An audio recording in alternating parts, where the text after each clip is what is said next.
नमस्कार दोस्तों, crime story channel पर मैं राजेश आपका स्वागत करता हूं। दोस्तों, आज मैं आपको अपराध की जिस वारदात के बारे में बताने जा रहा हूं, वो वारदात गुजरात के शहर सूरत में हुई थी। तो चलिए दोस्तों, जानते हैं इस वारदात के बारे में।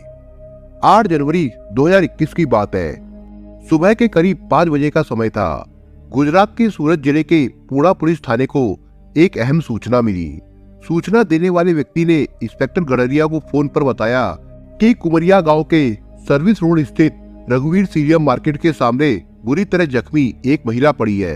उसके सिर पर गहरी चोट है। मामला सड़क दुर्घटना का लगता है। आप शीघ्र कार्रवाई करें। इस जानकारी को इंस्पेक्टर गडरिया ने गंभीरता से लिया। अपने सहायकों को साथ लेकर वो तत्काल घटना स्थल की ओर रवाना हो गए। घटना स्थल पूर्णा पुलिस थाने से लगभग 1 किलोमीटर दूर था। पुलिस वहां मुश्किल से 10 मिनट में पहुंच गई। इस बीच घटना की जानकारी पूरे इलाके में फैल चुकी थी और वहां अच्छा खासा मजमा लग गया था। पुलिस टीम जब वहां पहुंची तो खून ही खून फैला हुआ था। खून के अलावा वहां कुछ भी नहीं था। पुलिस टीम ने जब वहां मौजूद लोगों से पूछताछ की तो मालूम हुआ कि उनके आने के पहले एक एम्बुलेंस आई और उसे उठाकर इलाज के लिए पास ही के हॉस्पिटल ले गई। इंस्पेक्टर गडरिया को मामला गंभीर लगा। उन्होंने ये जानकारी अपने उच्च अधिकारियों को दे दी। इसके बाद उन्होंने घटना स्थल का बारीकी से निरीक्षण किया। निरीक्षण करने के बाद वो सीधे अस्पताल पहुंचे। वहां पता चला कि उस महिला की उपचार के दौरान ही मौत हो गई थी। महिला को उसकी ससुराल के लोग अस्पताल लाए थे। वो भी अस्पताल में ही मौजूद थे। थाना प्रभारी ने उनसे पूछताछ की तो मालूम हुआ कि मृतक महिला का नाम शालिनी था। उसकी मौत अस्पताल लाने के 20 मिनट बाद हुई थी। शालिनी के पति अनुज कुमार यादव उर्फ मोनू ने बताया कि वो अपनी पत्नी शालिनी के साथ सुबह 5 बजे अक्सर उस रोड पर मॉर्निंग वॉक के लिए जाता था। 1 घंटे की वॉक के बाद वे अपने घर जाते थे। घटना के समय टहलते हुए जब वो अपनी पत्नी से कुछ दूर आगे चल रहा था, तभी अचानक रेत से भरा एक ट्रक तेजी से आया और शालिनी को रौंदता हुआ वडोदरा की तरफ निकल गया। घबराहट में जब तक वो कुछ समझ पाता तब तक ट्रक उसकी आंखों से ओझल हो गया था। सुनसान सड़क होने के कारण उसे जल्दी कोई मदद नहीं मिली। वो अपना फोन घर भूल आया था, जिसकी वजह से मजबूरन उसे शालिनी को घायल अवस्था में वहीं छोड़कर एम्बुलेंस लाने के लिए जाना पड़ा था। अस्पताल के डॉक्टरों के बयान के बाद पुलिस ने शालिनी के शव का बारीकी से मुआयना किया और उसे पोस्टमार्टम के लिए मोर्चरी भिजवा दिया। थाना प्रभारी थाने लौट आए।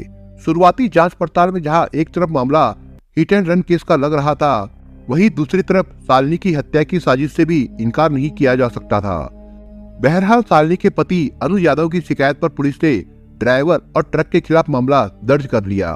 दूसरी ओर जब इस हादसे की खबर शालिनी के मायके वालों को मिली तो उनके पैरों तले से जमीन सरक गई।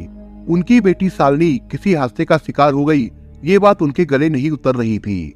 उनके पूरे परिवार में बेटी को लेकर कोहराम मच गया। उसकी माँ, बहनों और भाइयों का रो रो कर बुरा हाल था।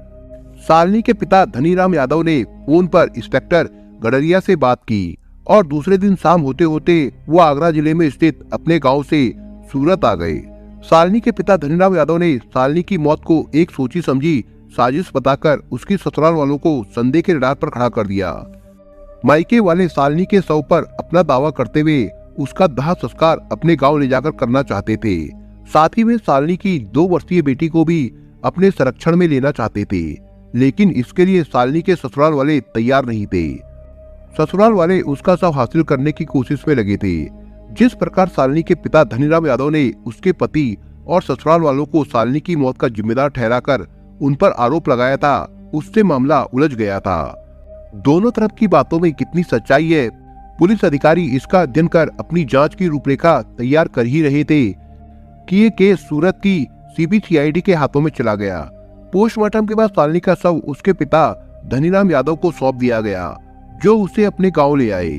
अपनी बेटी का दाह संस्कार करने के बाद धनीराम ने सूरत के नए पुलिस कमिश्नर अजय कुमार तोमर से मुलाकात करके बेटी की मौत के मामले की निष्पक्ष जांच कराने की मांग की। पुलिस कमिश्नर अजय कुमार तोमर इस मामले पर पहले से ही नजर बनाए हुए थे। उन्होंने शालिनी के केस को गंभीरता से लेते हुए उन्हें इंसाफ दिलाने का भरोसा दिया। इसके पहले कि पुलिस अधिकारी केस की जांच को लेकर कोई कार्रवाई करते, शालिनी की मौत को लेकर पूरे शहर में सनसनी फैल गई। हुआ ये कि शालिनी की मौत को लेकर कई अखबारों ने दिलचस्पी लेते हुए उसे हाईलाइट कर दिया, जिससे लोगों में पुलिस के प्रति गुस्सा भर गया। पुलिस अधिकारियों ने किसी तरह लोगों को समझाया। सीबीसीआईडी के प्रमुख आर सवरैया मामले की जांच में जुट गए। वो काफी सुलझे हुए तेज तर्रार अधिकारी थे। उनकी अपनी अलग पहचान थी। मामले की जिम्मेदारी लेते ही उन्होंने अपने स्टाफ के इंस्पेक्टर प्रदीप सिंह बाला को साथ लेकर केस की जांच शुरू कर दी। उन्होंने अपने स्तर पर अस्पताल और घटना स्थल का दोबारा निरीक्षण किया। उन्होंने वहां लगे सीसीटीवी कैमरों के फुटेज देखने के साथ साथ वहां के निवासियों के बयान लिए। उनके बयानों का क्राइम ब्रांच अधिकारियों ने जब बारीकी से अध्ययन किया तो उन्हें दाल में कुछ काला नजर आया। जब उन्होंने मामले की जांच की तो पूरी दाल ही काली निकली। सुबह सुबह जिस रोड पर वो वॉक करने जाते थे उस समय वो रोड एकदम सुनसान रहती थी। फिर इतनी सुबह उनका वहाँ मॉर्निंग वॉक पर जाने का क्या मतलब था? इसका मतलब शालिनी के पति अनुज कुमार यादव का बयान संदिग्ध था। जो आरोप शालिनी के पिता ने उस पर लगाया था वो अपराध की श्रेणी में आता था। इसके साथ पोस्टमार्टम रिपोर्ट भी रहस्यमयी थी। क्राइम ब्रांच अधिकारियों ने जब इसकी तह में जाना शुरू किया तो शालिनी के ससुराल वाले कुछ इस प्रकार उलझे कि उनके हौसले पस्त हो गए और शालिनी हत्याकांड का सच बाहर आ गया। साजिश कितनी गहरी थी ये जानकर जांच अधिकारी भी सन्न रह गए। पैसों की भूख ने शालिनी के ससुराल वालों को अपराध की दलदल में धकेल दिया था। 25 साल का अनुज कुमार यादव उर्फ मोनू मूल रूप से उत्तर प्रदेश के जिला इटावा के रहने वाले सोहन सिंह यादव का इकलौता बेटा था। सोहन सिंह यादव कई साल पहले काम की तलाश में गुजरात के शहर सूरत आए थे और सूरत की एक सिक्योरिटी कंपनी में नौकरी करने लगे। जब वो सारे नियम कायदे जान गए तो उन्होंने खुद ही सेवा सिक्योरिटी एजेंसी खोल ली। थोड़े ही दिनों में उनकी सिक्योरिटी एजेंसी अच्छी चल निकली और उनके पास 100-150 गार्ड हो गए। सूरत शहर में उनकी कई शाखाएं खुल गई। अच्छा पैसा आया तो उन्होंने अपने रहने के लिए कुमरिया गांव स्थित सारथी रेजिडेंसी में अच्छा सा फ्लैट ले लिया। सूरत में उनकी और उनकी सिक्योरिटी एजेंसी की प्रतिष्ठा थी। वो सूरत के सम्मानित नागरिक बन गए थे।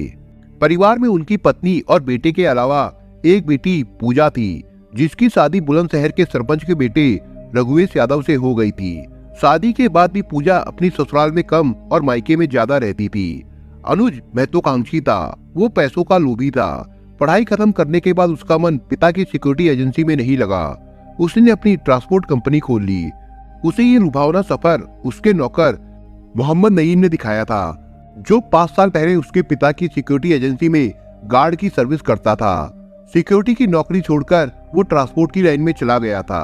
अनुज उर्फ मोनू का ट्रांसपोर्ट का कारोबार जब ठीक ठाक चलने लगा तो पिता सोहन सिंह यादव ने दिसंबर 2017 में उत्तर प्रदेश के आगरा जिले के गांव जाफरापुर निवासी धनीराम यादव की बेटी शालिनी के साथ उसकी शादी कर दी। धनीराम यादव गांव के जाने माने काश्तकार थे।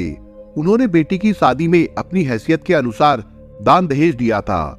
शालिनी जिन सपनों को लेकर ससुराल आई थी उसके उन सपनों की हकीकत जल्द ही सामने आ गई। शादी के 4 महीने बाद ही ससुराल वाले उसके मायके वालों से 5 लाख रुपए की मांग करने लगे। कुछ दिनों बाद वो शालिनी को प्रताड़ित भी करने लगे थे। ये बात शालिनी के मायके वालों को पता लगी तो उन्हें बहुत दुख हुआ। उन्होंने अनुज को बुलाकर 2 लाख रुपए दे दिए और बाकी 3 लाख रुपए आलू की फसल बेचकर देने का वादा कर दिया। इतना करने के बाद भी शालिनी के प्रति जब ससुराल वालों का व्यवहार नहीं बदला तो वो जाकर शालिनी को मायके ले आए। लेकिन 1 महीने बाद ही उसकी ससुराल वाले उसे वापस अपने घर ले आए। इस बीच शालिनी मां बनी और एक बच्ची को जन्म दिया। अनुज के परिवार वालों को बेटी पैदा होने की जरा भी खुशी नहीं हुई। शालिनी को बेटी होने की भी प्रताड़ना सहनी पड़ती थी। यहाँ तक कि शालिनी को अपने पास फोन तक रखने की इजाजत नहीं थी। अनुज तो दहेज को लेकर शालिनी को तरह तरह से प्रताड़ित करता था। उसकी बहन पूजा, पिता सोहन सिंह यादव और उसके 2 चचेरे भाई गोपाल और गंगाराम यादव भी इसमें पीछे नहीं रहते थे। पैसों का भूखा अनुज अपने परिवार के साथ शालिनी पर अत्याचार तो करता ही था, उनकी योजना बीमा कंपनियों को भी चूना लगाने की थी। ट्रांसपोर्ट के कारोबार में होने के कारण बीमा का फंडा उसे अच्छी तरह से मालूम था, इसलिए उसने अपने परिवार के लिए नकली दस्तावेज देकर जीवन बीमा पॉलिसी करा ली थी। पिता, बहन और पत्नी की पॉलिसियों का वो स्वयं नॉमिनी था और अपनी पॉलिसी का नॉमिनी उसने अपने पिता को बनाया था। जीवन बीमा की 3-4 किस्तों के बाद अनुज अपने पिता और बहन का फर्जी डेथ सर्टिफिकेट लेने के लिए अपनी बहन के सरपंच ससुर के पास बुलंदशहर गया। मगर वहाँ पूजा के पति रघुवेश की वजह से वो अपनी योजना में सफल नहीं हुआ।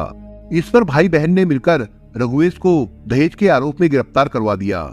समय अपनी गति से चल रहा था। धीरे धीरे शालिनी की शादी को 2 साल से अधिक समय हो गया था। बेटी 1 साल की हो गई थी, फिर भी शालिनी के प्रति उसकी ससुराल वालों का व्यवहार नहीं बदला। इससे नाराज शालिनी के घर वालों ने सन 2019 में शालिनी के ससुराल वालों पर धावा बोल दिया और उनकी अच्छी तरह से पिटाई कर दी। इसके बाद शालिनी का व्यवहार भी बदल गया। उसने अपनी ससुराल वालों से डरना छोड़ दिया। ससुराल वालों का जब जब सुर बदलता तब तब शालिनी उन्हें अपने मायके वालों की धमकी दे देती। इसका प्रतिकूल असर उसके पति अनुज पर पड़ता था, जिसे अनुज अपना अपमान समझने लगा था। इस अपमान की आग अनुज के दिल में ऐसी लगी कि उसने शालिनी का अस्तित्व ही मिटा डालने का फैसला कर लिया। उसने शालिनी और उसके मायके वालों से एक खौफनाक अंदाज में अपने अपमान का बदला लेने की ठान ली। इसलिए उसने शालिनी के प्रति एक खतरनाक साजिश रच डाली। इस साजिश में उसने अपने पुराने कर्मचारी, सिक्योरिटी गार्ड और ट्रक ड्राइवर मोहम्मद नईम को भी शामिल कर लिया। उसने शालिनी की 30 लाख की जीवन बीमा पॉलिसी तो पहले से ही करवा रखी थी।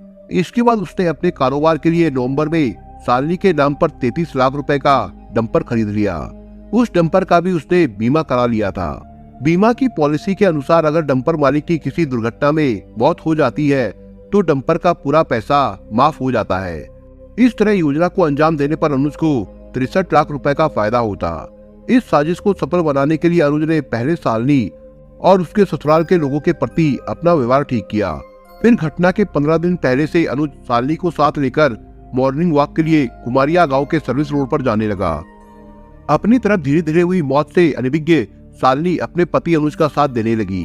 इस साजिश में शामिल मोहम्मद नईम को अनुज ने 2.5 लाख रुपए देने का वादा किया था। मोहम्मद नईम की अपनी मजबूरी थी, उसे अपनी बेटी की शादी करनी थी, इसलिए वो राजी हो गया था। साजिश के तहत घटना के दिन मोहम्मद नईम ने घटना से 5 घंटे पहले बालू भरी अपनी ट्रक लाकर घटना स्थल से कुछ दूरी पर खड़ी कर दी। अपने तय समय के अनुसार सुबह 4:30 बजे जब अनुज अपनी पत्नी शालिनी के साथ उस सर्विस रोड पर आया तो मोहम्मद नईम सावधान हो गया। अनुज और शालिनी आपस में बात करते हुए जब रघुवीर सैलियम मार्केट के पास आए, उसी समय अनुज ने सुनसान माहौल देखकर शालिनी का कसकर गला दबा दिया। शालिनी उसका विरोध भी नहीं कर पाई और बेहोश होकर गिर गई। उसने शालिनी को गिरने नहीं दिया, वो उसे पकड़ा रहा। शालिनी के बेहोश होते ही अनुज का इशारा पाकर मोहम्मद नईम तेजी से अपनी ट्रक लेकर उसके पास से गुजरा तो अनुज ने शालिनी को ट्रक की तरफ धक्का दे दिया। इसके पहले कि शालिनी के चिथड़े उड़ जाते, मोहम्मद नईम का मन बदल गया।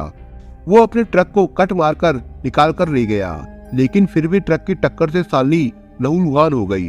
अनुज कुछ दूर जाकर खड़ा हो गया। कुछ देर बाद रोड पर जब हलचल बढ़ी तो वो हरकत में आ गया। उस दिन वो जानबूझकर अपना फोन घर पर छोड़कर आया था। किसी का फोन मांगकर उसने फोन करके एम्बुलेंस बुलाई और शालिनी को अस्पताल ले गया, लेकिन तब तक बहुत देर हो चुकी थी। इलाज के दौरान उसकी मौत हो गई। पूछताछ में पुलिस को गुमराह करने के लिए अनुज ने शालिनी की मौत की एक मनगढ़ंत कहानी सुना दी। अनुज कुमार यादव उर्फ मोनू से पूछताछ के बाद पुलिस ने शालिनी की हत्या में शामिल ससुर सोहन सिंह यादव, ननद पूजा, गोपाल और गंगाराम यादव को भी गिरफ्तार कर लिया। उनकी निशानदेही पर फरार ट्रक ड्राइवर मोहम्मद नईम को भी क्राइम ब्रांच के अधिकारियों ने छापा मारकर सूरत के फाल आरटीओ के पास से गिरफ्तार कर लिया और आगे की जांच के लिए सूरत के पूना थाना प्रभारी को सौंप दिया। शालिनी के मायके वाले उसकी 2 वर्षीय बेटी को अपने संरक्षण में लेने के लिए कानूनी सलाह ले रहे थे। वो अनुज के रिश्तेदारों के पास रह रही थी। पुलिस ने सारी कार्रवाई पूरी करने के बाद सभी आरोपियों को कोर्ट में पेश किया, जहां से सभी को जेल भेज दिया गया था। दोस्तों, आप अगर चैनल पर नए हो तो आप चैनल को सब्सक्राइब करने के साथ कमेंट बॉक्स में इस कहानी के बारे में अपने विचार जरूर लिखिएगा। मिलता हूँ एक नई कहानी के साथ, तब तक के लिए अपना ख्याल रखिएगा। धन्यवाद।